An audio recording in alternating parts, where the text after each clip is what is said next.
Welcome back, friends. Now we have another interesting session, that is semantic networks and conceptual mapping, visualizing the architecture of meaning in forensic evidence.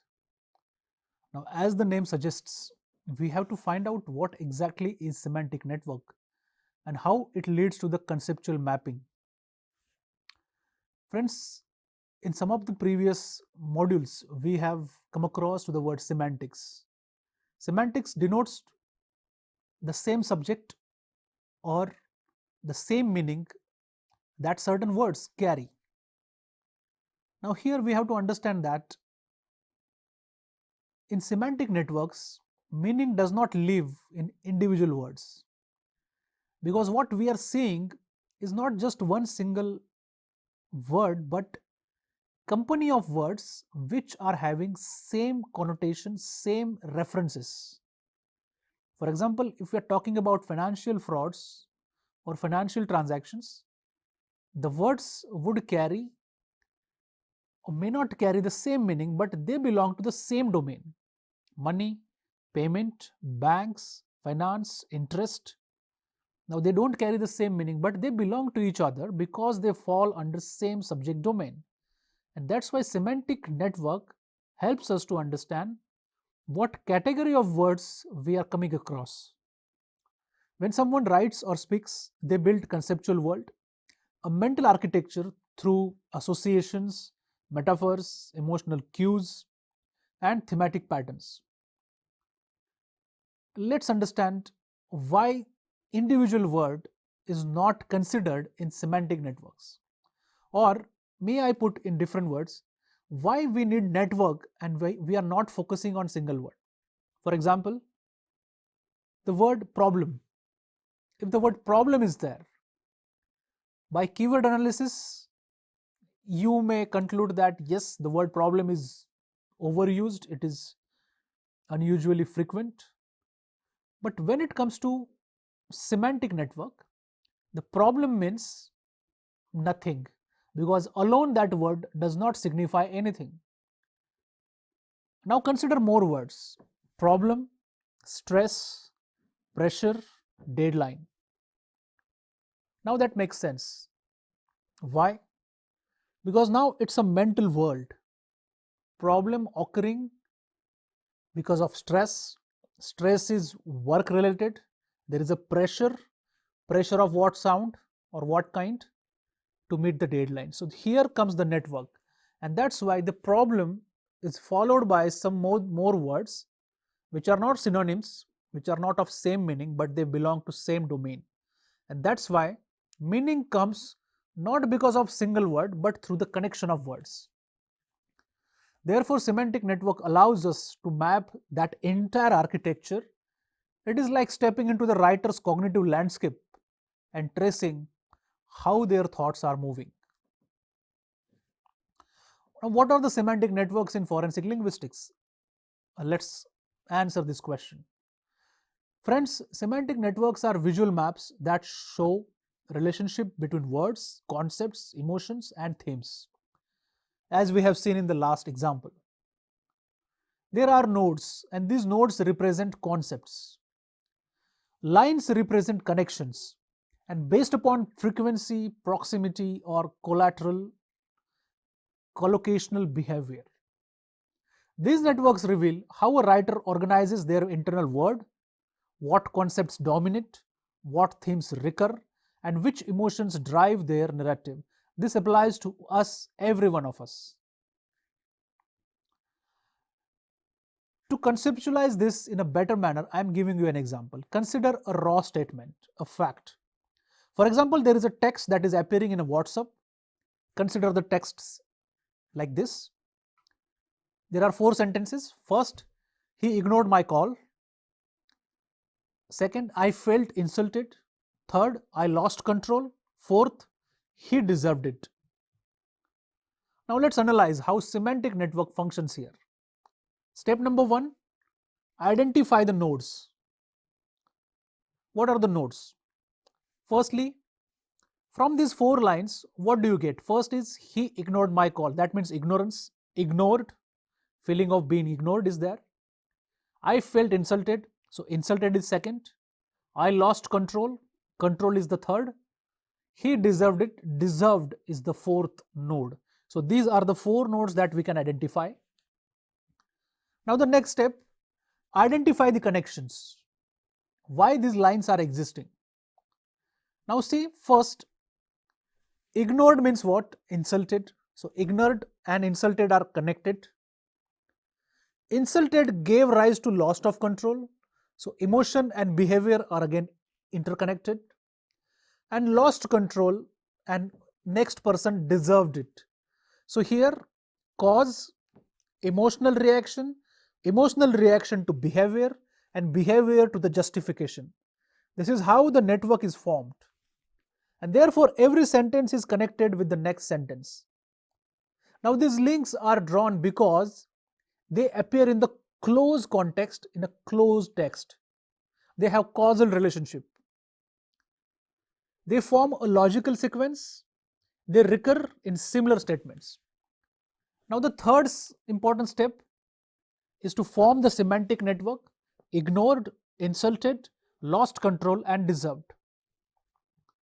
Now comes the last part, forensic analysis, linguistic analysis. Here, firstly you will identify dominant theme. He ignored my calls. That has been perceived as a disrespect. I felt insulted. That is emotional driver. Humiliation. Third, behavioral movement. I lost control. That is an action. That's a behavior. And last, cognitive strategy. He deserved it. That is a moral justification. So this way we identified the semantic network in forensic linguistics. Now the next question comes, why semantic network matters in investigation?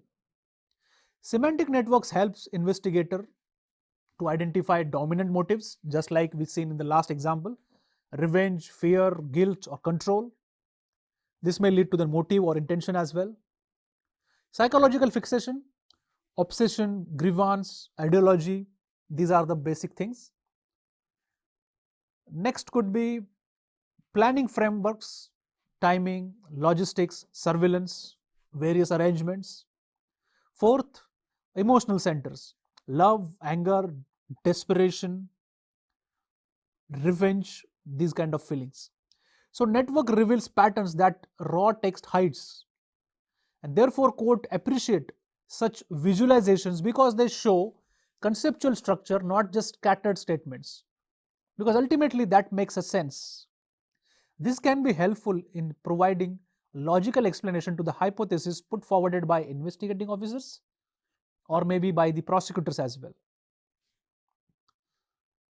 Now let's understand how semantic networks are built. A quick guide, a walkthrough. There are steps. Firstly, we have to start extracting semantic tags or keywords. That is step number 1. Let me give you some example. Let's consider a statement. Now we want to extract the keywords. The statement is, he delayed the payment, I kept waiting, I felt stressed and angry. Here we have 3 sentences. He delayed the payment, I kept waiting, I felt stressed and angry. Now what are the keywords here? Delay, payment, waiting, stressed and angry. Second step, we have to analyze their co-occurrence patterns. We have to analyze how these phrases are occurring.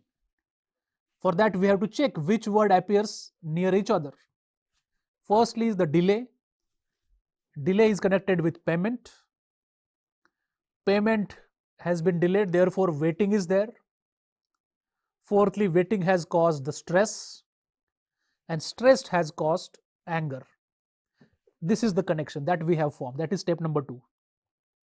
Now step number 3 is finally we have to visualize these patterns using tools like Graphy or Node Excel. These kind of tools are there. Wherein which what we will do? We will find out larger node, payment.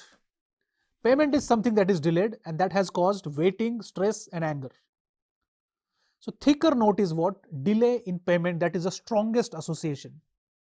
And therefore Waiting, stress, and anger, these are the emotional response clusters associated to it. Now, here in this map, firstly, we have identified the larger node. Secondly, we have find out the thicker lines that indicate stronger association. And lastly, we have identified the clusters which form the thematic domains. This way, the process reveals the hidden architecture of speaker's mind.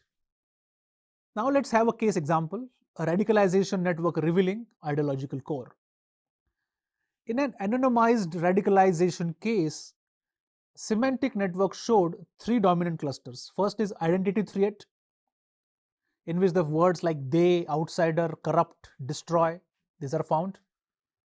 Second cluster is purity and salvation, cleanse, pure, righteous, pious. Third, reward or sacrifice, destiny, honor, dignity, duty, etc. These clusters reveal ideological alignment. These are not merely emotional expressions, but the networks demonstrated conceptual distortion typical of late stage radicalization. If you take another example of suicidal note, how semantic network works. A genuine suicide nodes often contain networks centered or relational or emotional nodes, for example, love, regret, memory, care, burden. Fabricated nodes may show conceptual gaps, unnatural clustering around rational or procedural themes. In a homicidal disguised as a suicide, the semantic network lacked emotional connectivity because it is staged. The absence of emotional cluster raised red flags, leading investigator to reclassify the case. Let's take an example of grooming strategies through conceptual connections. Semantic network in grooming cases often reveal three clusters. Trust building, which comes with help, support, and understand. Secondly, secrecy, private, don't tell, don't escalate, don't share, this should be between us, etc. Third is escalation, closer, more open, show. These clusters expose manipulation strategies that may appear simple when reading isolated messages, but the semantic network analysis reveals the offender's trajectory of control. Then the question comes, how semantic network distinguishes genuine memory from fabricated narratives. Friends, genuine memories produce densely connected networks because human recollections intertwine sensory, emotional, and experiential elements. Fabricated narratives often show sparse, linear networks, less emotional depth, fewer associations, more rigid structures, more formalities. This is especially visible in coached testimonies or tutored or false alibis. Semantic networks in corporate fraud or email manipulation. Let's have a look on this. Sometimes the fraudsters often rely on lexical clusters that attempt to build credibility. Confidential, exclusive, benefit, opportunity, etc. These clusters link to urgency commands, immediate, act now, before the deadline, hurry up, etc. Semantic networks expose the underlying manipulation strategy and help distinguish genuine corporate communication from fraudulent schemes or Ponzi schemes that we know. Multilingual and Indian semantic network patterns. Let's have a look, a cross section on Indian perspective. Indian discourse produces hybrid semantic networks because of the linguistic diversity of India. English emotions intensifiers like dil se, pakka, full tension, these kind of regional idioms carrying cultural meanings, code switching nodes, revealing emotional shifts. These networks help profile regional identity, interpersonal dynamics, and cultural framing. This is more critical in family disputes, caste based harassment or discriminatory cases, digital abuse, or political speech analysis. The question next comes is how semantic network supports courtroom testimony. By far, whatever word patterns or methods that we have seen, the semantic network is quite larger because it not just limits you to the meaning, but it takes into consideration the entire context. So semantic networks allows expert to demonstrate patterns visually and objectively. They support the claims of manipulation, ideological development, coercion, emotional decline, or narrative engineering. Therefore, judges value these maps because they condense the complex forensic reasoning into comprehensible visuals. Friends, again, semantic networks demand the ethical precision while mapping. Semantic networks never can be overinterpreted. Not every conceptual connection reveals intention. That has to be taken into consideration. Some clusters emerge due to genre, topic, or cultural habit. Ethical practice requires humility, context awareness, and clarity about analytical boundaries. So, friends, thank you very much for joining in this session. Here we have focused upon semantic networks, how it transforms the language from linear lines of text into multidimensional meaning structures. They allow investigators to detect behavioral patterns, psychological shifts, and narrative strategy with clarity. In the next video, we will explore conceptual metaphors, the hidden engines that shape how people think, feel, and justify behavior. Thank you very much.